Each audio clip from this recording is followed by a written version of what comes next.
नमस्कार to our YouTube channel ऋषि ज्ञान। आज का हमारा जो टॉपिक है बहुत ही इम्पोर्टेंट है डीएसएसबी पीजीटी सोशियोलॉजी के एग्ज़ाम के लिए। आज का हमारा टॉपिक है एमरजेंस ऑफ सोशियोलॉजी।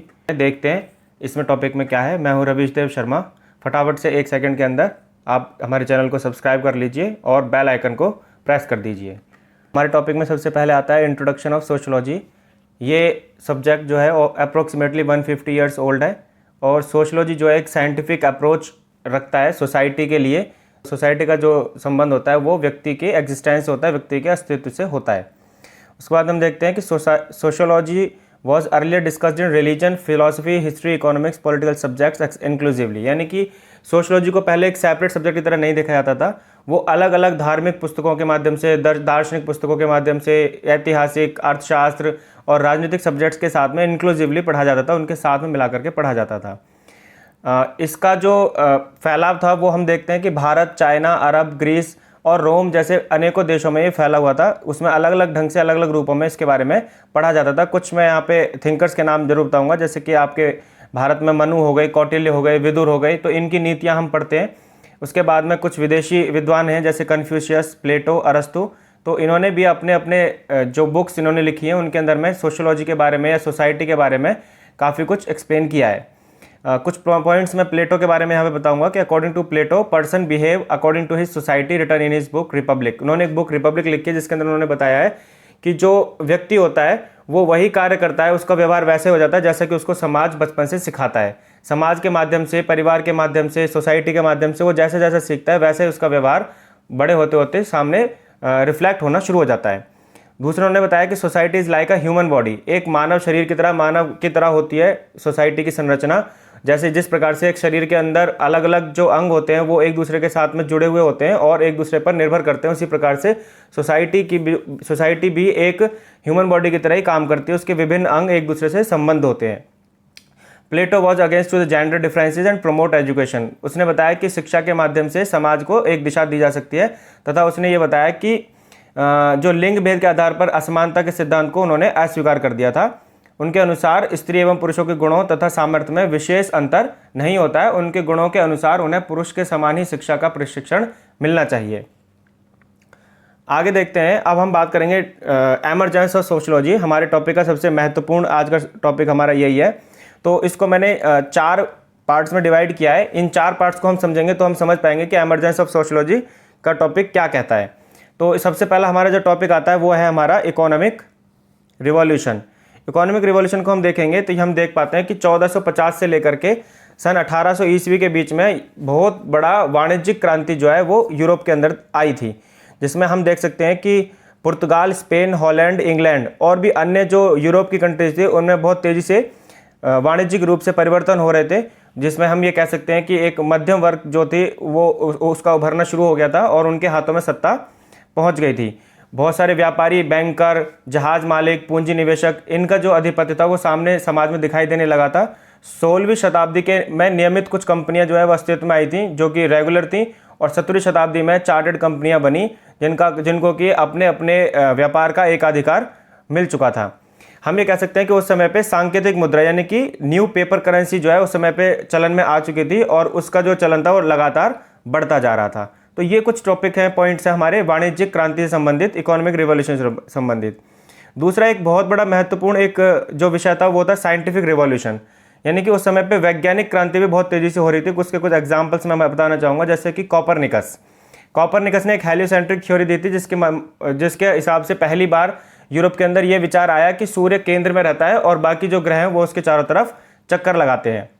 उसके बाद विलियम हॉर्वे का हम बारे में पढ़ते हैं, जिन्होंने सर्कुलेशन ऑफ ब्लड, बॉडी के अंदर जो हमारा ब्लड सर्कुलेशन सिस्टम होता है उसके बारे में उन्होंने बताया था। तीसरा चार्ल्स डार्विन की थ्योरी आती है, ऑरिजिन ऑफ स्पीसीज। ठीक है। उसके बाद में डिसेंट ऑफ मैन भी उन्होंने एक पुस्तक लिखी है, उसके अंदर भी उन्होंने इसके बारे में डिटेल से बताया है। कुछ हमारे सामाजिक चिंतक भी आए हैं उस समय पर, जैसे अगस्त कॉम्टे, हर्बर्ट स्पेंसर और एमएल दुर्खीम। उन्होंने भी सोशल थिंकिंग के इफेक्ट को बताया कि किस प्रकार सामाजिक चिंतन का प्रभाव जो है समाज के ऊपर पड़ रहा है।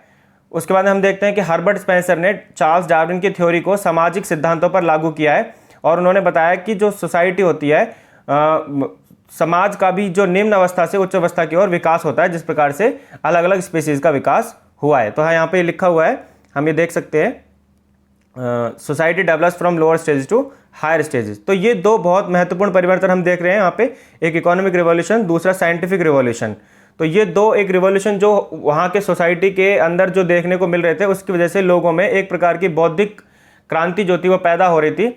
और उसके बाद में हम देखते हैं एक जो दूसरी चीज़ थी, ये थी इंडस्ट्रियल रिवॉल्यूशन, यानी कि उद्योगों का, उद्योग धंधों का जो है बहुत तेज़ी से विकसित होना।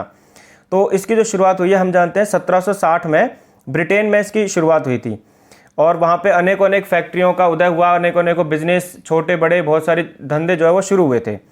और उसी के माध्यम से बहुत सारे कैपिटलिस्ट और बिजनेस जो लोग थे वो भी वहाँ पे उभर करके सामने आए। हम देखते हैं पूंजीपति और उद्योगपतियों का एक नया वर्ग वहाँ पे उभर के आया था। 19वीं शताब्दी में श्रमिक वर्ग जो कि एक महत्वपूर्ण विषय है, वहाँ पर उसकी वजह से एक बहुत बड़ी सोसाइटी में चेंज आया था। अधिकतर जो ग्रामीण परिवेश में रहने वाले जो लोग थे वो शहरों में आते थे काम के, रोजगार के सिलसिले में, और वहाँ पर उनके कारण से एक बहुत बड़ी नगरीकरण जो है वहाँ पे शुरू हो गया था। बड़ी बड़ी बस्तियाँ बनने लगी थी, शहरों का विकास होने लगा, कस्बे विकसित हो गए। तो इसके माध्यम से एक नए वर्ग का उदय हुआ। और इसी कारण हम देखते हैं कि उसका एक एग्जाम्पल हम यहाँ पे मैनचेस्टर का दे रहे हैं कि मैनचेस्टर जो था ब्रिटेन का शहर था जो सबसे बड़ा वस्त्र उद्योग का एक हब बन चुका था। एक हमारे पास टॉपिक आता है फ्रेंच रिवॉल्यूशन का। इसको हम कह सकते हैं कि ये समाजशास्त्र के उदय का एक तत्कालिक कारण था। जिस प्रकार से छोटे छोटे अनेक कारण हमने पीछे पढ़ लिए हैं, फ्रेंच रिवॉल्यूशन भी उनकी तरह ही एक महत्वपूर्ण पॉइंट इसके अंदर आता है। बड़े स्तर पर एक आंदोलन शुरू हुआ जिसमें हजारों लाखों लोगों की मृत्यु हुई थी, हत्याएं की गई थी। लेकिन उसके बाद में वहाँ पे जो राजा था लुई 16, उसकी भी हत्या करके वहाँ पे मोनार्की को समाप्त कर दिया गया था, सामंतवाद को समाप्त कर दिया गया था। और उसके बाद में वहाँ पे डेमोक्रेसी की स्थापना हो गई थी। तो ये जो एक व्यवहार था, ये जो एक परिवर्तन हम वहाँ पे यूरोप के कुछ देशों में देख रहे थे जो कि बहुत तीव्र गति से हो रहा था, उसके कारण से हुआ ये कि वहाँ के जो चिंतक थे, सोशोलॉजिस्ट थे, या फिर हम ये कह सकते हैं कि जो थिंकर्स थे, जो प्रोफेसर्स थे, स्कॉलर्स थे, उन्होंने क्या शुरू किया, उन्होंने इसके ऊपर चिंतन शुरू किया कि हमारे समाज के अंदर जो परिवर्तन हो रहा है वो इतनी तेजी से परिवर्तन होने के क्या कारण है। और उन्होंने उन कारणों का पता लगाया। तो उन्होंने देखा कि एक रेनेसां जिसको हम बोलते हैं, यानी कि पुनर्जागरण, वहाँ के समाज में एक पुनर्जागरण की जो एक किरण थी वो दिखाई देने लगी थी। और धीरे धीरे ये बहुत तीव्र गति से पूरे समाज के अंदर फैलती जा रही थी। लोग अपने अधिकारों के बारे में बोलना शुरू कर देते हैं। इसी के अंदर ही बहुत सारे हमारे थिंकर्स भी उभर करके सामने आते हैं, जिसमें कार्ल मार्क्स इत्यादि का नाम विशेष रूप से हम जान सकते हैं। तो इन सभी चीज़ों को, इन सभी पॉइंट्स को जब हम आपस में जोड़ लेते हैं तो हम ये पाते हैं कि एक नए सब्जेक्ट्स का उदय होना स्वाभाविक हो जाता है, क्योंकि लोग अन्य विषयों से हट करके एक ऐसे विषय के बारे में सोचना शुरू कर देते हैं जो कि उनके व्यवहारिक जीवन से जुड़ा हुआ है, जो उनके अपने समाज से जुड़ा हुआ है। तो समाज के चिंतन के कारण, समाज को चिंतन के विषय के कारण ही उन्होंने सोशियोलॉजी सब्जेक्ट को बारे में पढ़ना शुरू किया। तो ये इसका एक बहुत महत्वपूर्ण कारण था एमरजेंस ऑफ सोशियोलॉजी के लिए। इसके बाद में हम देखते हैं सोशियोलॉजी का एक छोटा सा कंटेंट लेते हैं फ्रेंच थिंकर के बारे में, कि एक अगस्त कॉम्टे है, 1838 में उनका बर्थ हुआ है। तो वो एक फ्रेंच थिंकर थे। उन्होंने एक पॉजिटिव फिलॉसफी नाम की एक पुस्तक लिखी थी जिसके बारे में उन्होंने सोशियोलॉजी के बारे में बताया है। सोशियोलॉजी का जो वर्ड दिया गया था उन्होंने सबसे पहले सेंट साइमन की से प्रभावित होकर के ही दिया था। सोशियोलॉजी से वर्ड से पहले हम देखते हैं कि सोशल फिजिक्स इसको नाम दिया गया था। और सोशल फिजिक्स क्योंकि एक दूसरे स्कॉलर थे क्वेटलेट नाम के, उन्होंने उसका यूज़ कर लिया था, इसीलिए सोशल फिजिक्स से इसका नाम हटा करके सोशियोलॉजी रखा गया। सोशियोलॉजी का जो मीनिंग होता है वो होता है सोशियस प्लस लोगोस। सोशियस एक लैटिन वर्ड है और लोगोस जो है ग्रीक वर्ड है। सोशियस का मतलब समाज होता है, लोगोस का मतलब शास्त्र होता है। इस प्रकार से समाजशास्त्र जो विषय था वो उभर करके सामने आया। और ये इसके एमरजेंस ऑफ सोशियोलॉजी का जो विषय था हमने कंप्लीट किया है। हमारा चैनल यदि सब्सक्राइब नहीं किया उसको फटाफट से सब्सक्राइब कर लें, शेयर कर दें अपने मित्रों के साथ में, और बेल आइकन को प्रेस कर दें। तब तक के लिए नमस्कार।